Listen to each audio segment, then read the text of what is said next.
Halo teman-teman, kembali di channel Hidup Baru Plasindo. Di topik video kali ini, kami akan melanjutkan tips berbudidaya ikan nila. Masih bersama dengan narasumber kami, yaitu Pak Eko. Jika teman-teman belum menonton video sebelumnya, bisa klik di bagian atas. Kalau sudah, yuk kita lanjut ke bagian 2.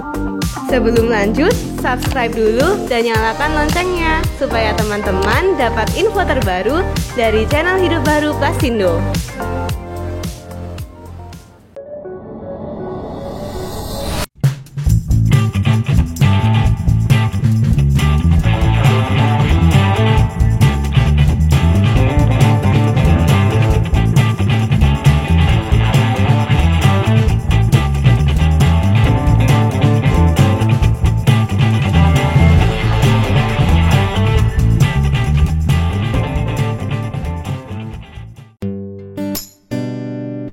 Pak Eko, kami lihat kan di semua kolam nila Bapak memakai mulsa.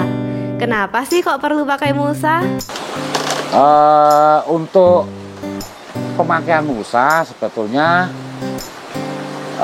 itu juga ada pengaruhnya. Soalnya kalau nggak ada mulsa, itu pasti di pinggir itu banyak ditumbuhi rumput. Sedangkan setiap kita pemberian pakan, kalau pakan itu udah nyangkut di rumput, itu ikan kebanyakan udah nggak mau makan lagi, terus mengendap jadi amonia. Itu yang pertama. Kedua, dari hewan-hewan pengganggu, terutama untuk pembenihan kan harusnya itu betul-betul tidak ada hewan predator, karena riskan. Kita masukannya kan berupa kebul yang masih kecil. Sedangkan nanti kalau nggak dimulsa dengan rumput liar yang di pinggir-pinggir kolam itu banyak, otomatis kan itu bisa buat nyaman predator itu untuk menetap berhuni di situ. Kalau saya pribadi asumsinya seperti itu. Jadi kalau saya tetap pakai mulsa, selain untuk mengendalikan hama predator, yang kedua lebih irit. Soalnya kalau nggak pakai mulsa, tiap periode pasti kita harus pembenahan kolam. Kalau untuk mulsa mungkin jangka waktu 1 tahun kita baru renovasi gitu. Itu lebih untung pakai mulsa kalau dihitung-hitung. Sekarang Bapak punya berapa kolam? Untuk saat ini saya udah ada 6 kolam. Untuk fokus pembenihannya 3 kolam, untuk konsumsi 3 kolam. Rata-rata untuk konsumsi itu luasan kisaran minimal 500 sampai 1000 meter per kolam. Untuk pembenihan minimal 1500 sampai 2500 per kolam. Karena untuk pembenihan harus memerlukan kolam yang lebih lebar, beda sama konsumsi. Apakah ada perlakuan yang berbeda dari kolam pembibitan dan kolam untuk nila konsumsi? Kalau untuk perlakuan sebetulnya hampir sama, yaitu tadi pokoknya kuncinya itu manajemen air itu sama aja.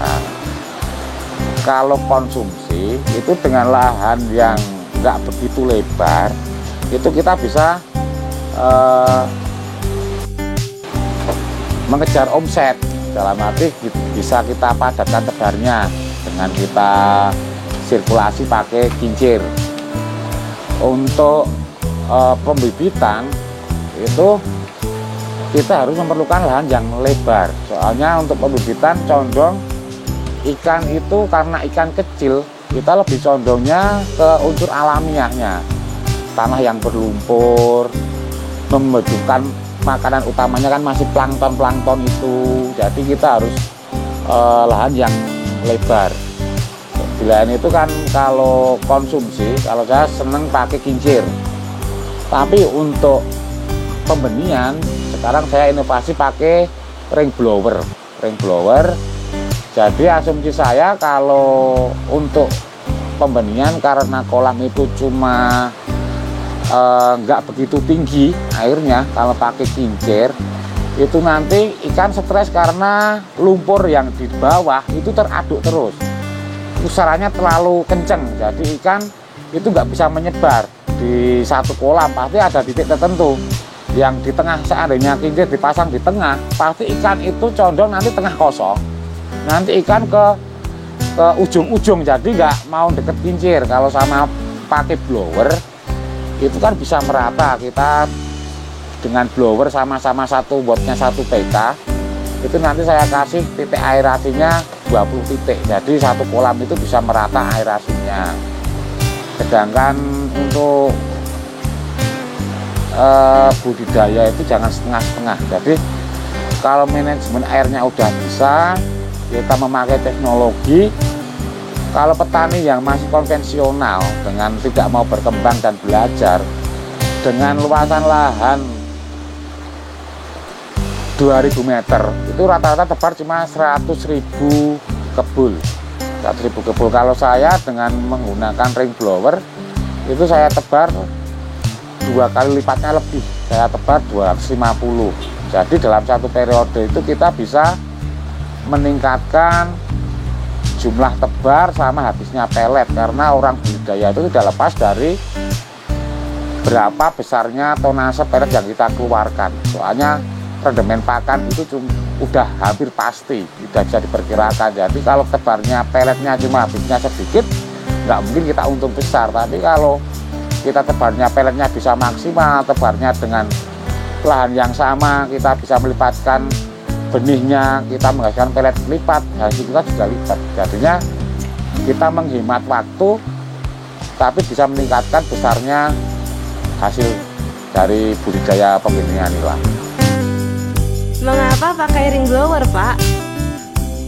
Dulu kan awalnya coba-coba, saya melihatnya kan petani-petani yang sudah maju, sentra terutama sentra tambak. Saya budidaya nila itu belajarnya seneng ke petambak udang, karena petambak udang itu perawatannya lebih intensif. Jadi kalau nila, kebanyakan nila, orang bertani nila itu cuma monoton, itu aja, jarang yang berinovasi. Sedangkan lahan, kalau kita itu enggak setiap kita tebar, itu manajemen airnya kurang bagus, olah lahannya setelah panen tidak diperhatikan, lama-lama jadi lahan kritis karena banyak virus, terutama jamur.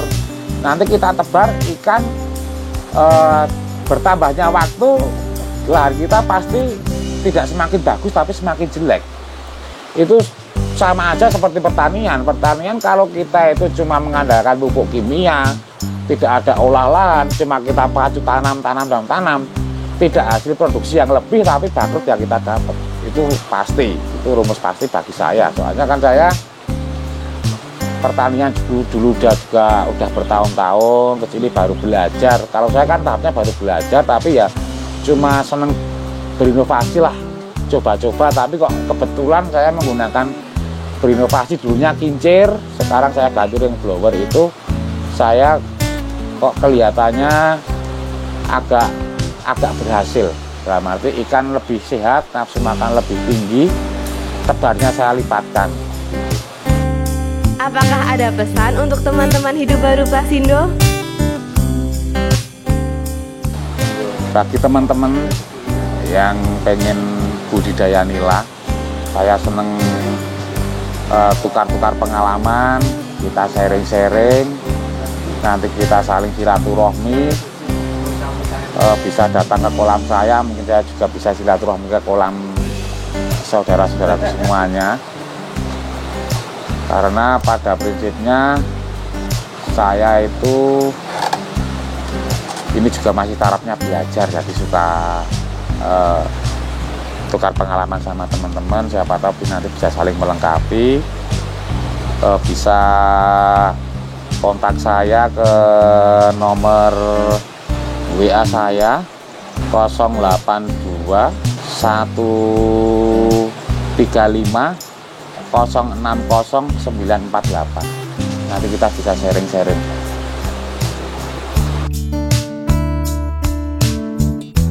Demikian video tips berbudidaya ikan nila bersama dengan Pak Eko.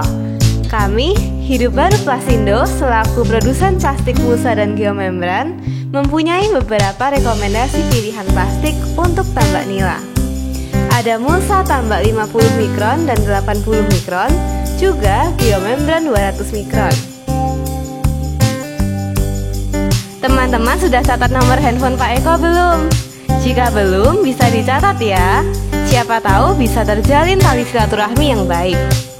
Oke teman-teman, terima kasih sudah menonton video dari Hidup Baru Plasindo. Jangan lupa subscribe, like, komen, dan share. Dan saksikan video-video dari Hidup Baru Plasindo selanjutnya. Terima kasih, bye-bye.